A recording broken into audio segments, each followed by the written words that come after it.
Hello, I'm David Noel. Welcome to episode 08 of SMB. The topic today is dark matter. Until recently, dark matter was an almost mystical subject, even for professional scientists. First, we'll look at how the topic originated, and then go on to explain how, after some 90 years, the true nature of what's been called dark matter is evident. The term dark matter was invented in the 1930s by the brilliant Swiss-American astronomer Fritz Zwicky. Zwicky was a huge figure in the world of 1930s astronomy. Apart from dark matter, he originated the concepts of supernovas and of neutron stars, and was a master of both theoretical and practical matters. As an example of his practical skills, Zwicky assisted NASA in the design of rockets for space vehicles. Among the topics Zwicky studied was the gravitational rotation behaviour of distant galaxies. He found that the outer edges of galaxies were rotating at a much faster rate than would be expected from the standard laws of gravity discovered by Isaac Newton. It was as if a galaxy contained much more mass than was apparent from the masses of all the stars a galaxy was known to contain. Zwicky called this matter dark matter, but was unable to explain it. In recent years, it has been calculated that for any section of the universe, about 90% of its matter is in the form of dark matter. Since Zwicky's time, astrophysicists have put forward numerous theories on the nature of dark matter. For example, that consisted of WIMPs, the acronym for Weakly Interactive Massive Particles.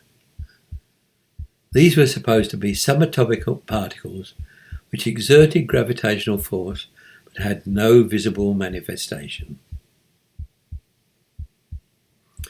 The simple new explanation of dark matter is that its body is made up of ordinary matter which happens to lie far away enough from a star that it can't be picked up by reflected light from that star.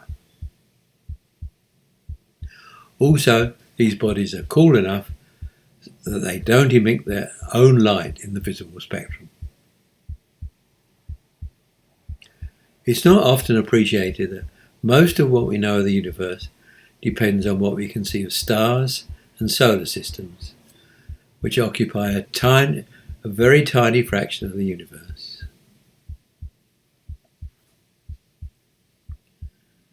In episode 07, we saw that our solar system is surrounded by an enormous cloud of relatively small objects, the Oort cloud. The volume of our Oort cloud is 1 billion times that of the solar system itself.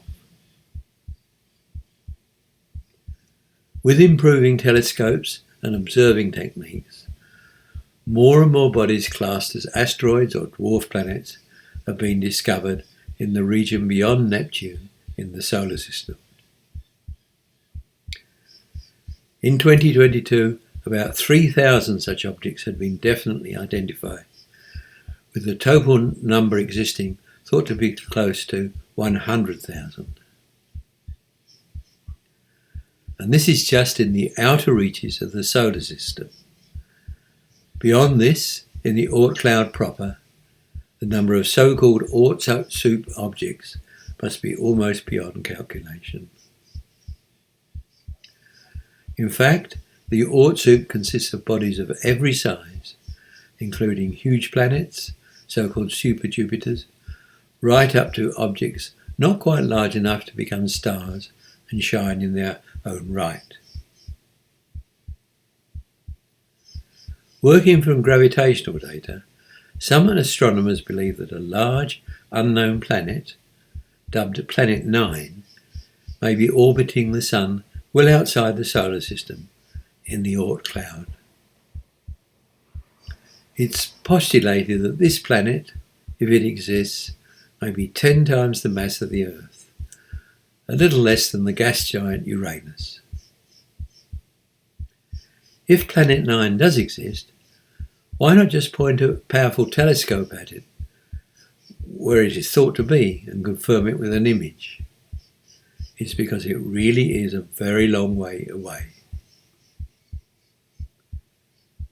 The graphic is an artist's impression of what Planet 9 might look like from behind, looking beyond it to the Milky Way. In this image, the entire solar system is represented by the bright oval to the top right. Planet 9 is very distant. Because it is so far away, its brightness using reflected light from the sun would be very low, much less than 1,000th of what it would be at the distance of Neptune. And its exact location is not known. Large objects smaller than stars do generate their own internal heat, so they do emit their own infrared radiation. Telescopes working in the infrared will be the best bet for locating Oort objects, because their detection does not depend on reflected sunlight, but on their own emissions. It's apparent that the Oort cloud could easily contain 9 times the mass of the solar system, spread thinly within a volume 1 billion times greater.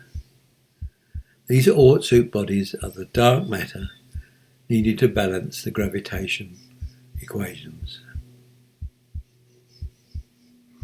For us in the solar system, dark matter is just the ordinary bodies of the Oort cloud which surrounds us. For the universe generally, dark matter is just the Oort soup material which exists in one form or another throughout interstellar space. Following is a link to a referenced article on the web which gives more detail and links on the current topic. And finally, some links to other sources available to you, both episodes on our YouTube channel and a website including articles which quote established and referenced data. Have a look. Thanks for watching. I hope these SMB episodes are of interest to you. Till next time then, goodbye from David Noel.